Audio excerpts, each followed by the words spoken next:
अस्सलामुअलैकुम, welcome to my YouTube channel Amjad Sulehri.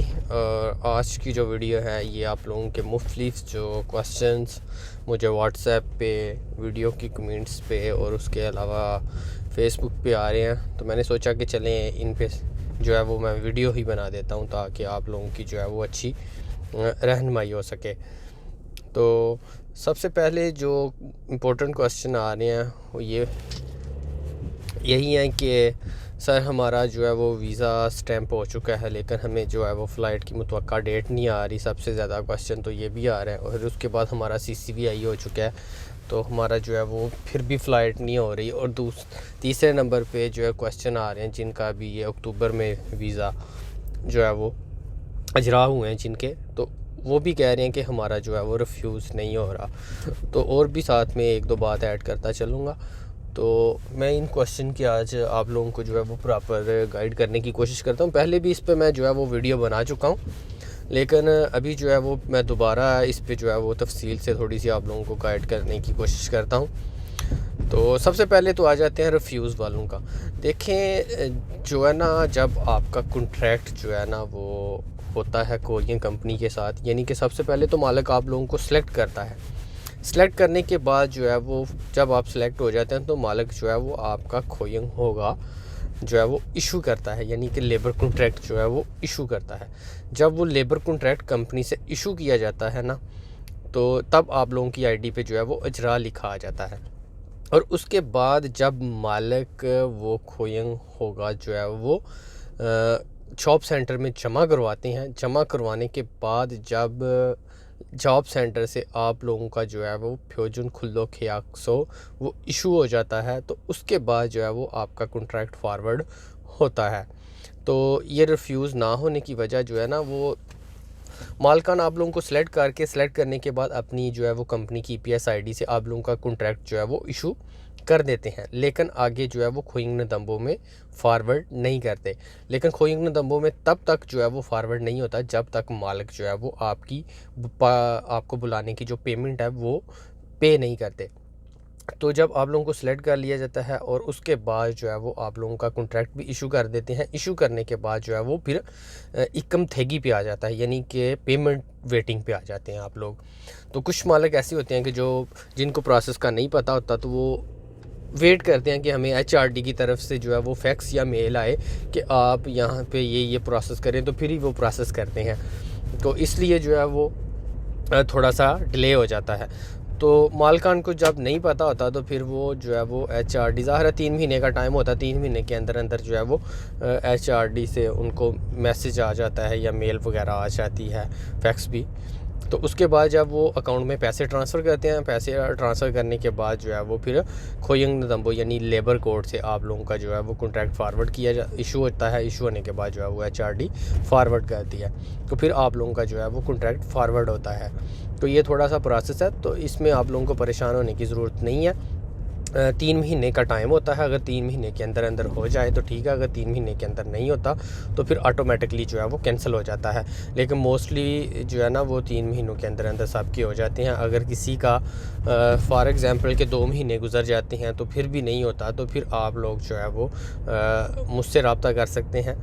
तो इंशाल्लाह जो है वो मैं आप लोगों के लिए आसानी पैदा करने की कोशिश करूँगा यहाँ पे कि आप लोगों का जो कॉन्ट्रैक्ट है वो फॉरवर्ड हो जाए। लेकिन 2 महीने से पहले आप जो है वो बिल्कुल भी परेशान ना हो, 2 महीने तक जो है वो वेट करें। अगर 2 महीने के अंदर अंदर नहीं होता तो फिर थोड़ा सा परेशान होने वाली बात होती है, क्योंकि फिर वो ना तो आप लोगों की गलती है और ना ही किसी और की, फिर वो कंपनी वालों को पता नहीं होता। कंपनी वालों को थोड़ा सा गाइड करने की ज़रूरत होती है, तो कंपनी वाले ख़ुद वो हैरान होते हैं जब उनको कॉल की जाए कि हमने तो सब कुछ अपनी तरफ से ओके कर दिया हुआ है, तो फिर जो है वो कॉन्ट्रैक्ट फॉरवर्ड क्यों नहीं हुआ। तो फिर उनको थोड़ा सा गाइड करना पड़ता है। तो थोड़ा सा गाइड करने के बाद जो है वो अल्हम्दुलिल्लाह 1-2 दिन में जो है वो काम हो जाता है। तो इसमें इतना परेशान होने वाली बात नहीं है। दूसरा आ जाए CCVI। तो जब रिफ्यूज़ हो जाए तो उसके बाद CCVI का प्रोसेस होता है। तो CCVI जो है ना वो आप लोग इतना परेशान ना, उसकी कोई एक्सपायरी डेट नहीं होती। रिफ्यूज़ होने की जो है वो 3 मंथ का टाइम होता है। लेकिन जो CCVI है ना, CCVI के लिए कोई टाइम नहीं होता। वो जब मालिक की मर्ज़ी हो, यानी कि मालिक ने जो अदारा हायर किया हो वो कभी भी करवा सकते हैं, उसके लिए ये मखसूस टाइम नहीं है, वो 1 साल हो 2 साल हो, वो कोई मैटर नहीं करता पीरियड। तो इसलिए आप बिल्कुल भी परेशान ना हो। लेकिन HRD की तरफ से जब एक मालिक जो है वो अपने वर्कर अप्लाई करता है तो उनको 3 महीने का टाइम दिया जाता है कि 3 महीने के अंदर अंदर जो आपका वर्कर कोरिया आ जाएगा। लेकिन मोस्टली 5 से 6 महीने लग जाते हैं जो है ना वो सारे लोग क्लियर होते हुए।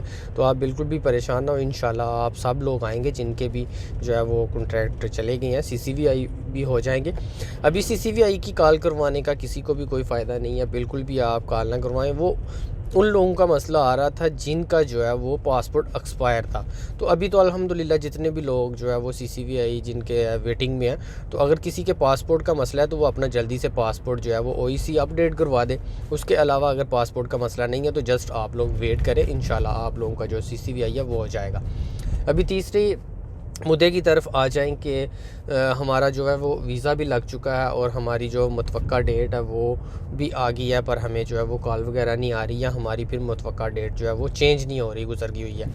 तो उसमें ऐसा है कि यहाँ से HRD की तरफ से जब आप लोगों को क्लियर किया जाता है तो कंपनियों को जो है वो मैसेज चला जाता है कि फ़लाँ तारीख को आपका जो वर्कर है वो आ रहा है। जब मैंने एक कंपनी में कॉल की तो उन्होंने कहा कि 21 तारीख को जो है वो हमारे फैक्स और मेल आई हुई है कि आपके वर्कर आ रहे हैं कोरिया में। तो लेकिन जब ये 21-19 वाली का ग्रुप बन गया तो उसमें उन लोगों को ऐड ही नहीं किया गया OEC की तरफ से। हालांकि HRD की तरफ से उनकी कंपनी को जो है वो 21 तारीख का मैसेज चला गया कि आपके 2 वर्कर जो हैं वो 21 वाली फ़्लाइट में यानी 21 तारीख को कोरिया इंटर हो रहे हैं, तो उसमें आ रहे हैं। लेकिन OEC की तरफ से उनको ग्रुप में जो है वो ऐड नहीं किया गया। अभी मेरी इन्फॉर्मेशन के मुताबिक जो है ना HRD इनको जो है वो टाइम पीरियड देती है कि फ़लाँ तारीख को आप वर्कर भेजें, लेकिन आगे वो OEC पे डिपेंड होता है कि OEC कितने वर्कर भेजती है। इसमें ये नहीं होता कि HRD में जो है वो HRD ने यहाँ से लिस्ट भेजी हो कि इन लोगों की फ़्लाइट भेजें। उसमें OEC ने कंफर्म करके भेजना होता है कि हमें जो है वो हम इतने लोग जो है वो पाकिस्तान से भेज रहे हैं। अभी तक की जो मेरी इन्फॉर्मेशन है उसके मुताबिक ये इन्फॉर्मेशन, लेकिन इसका जो है वो 100% नहीं है।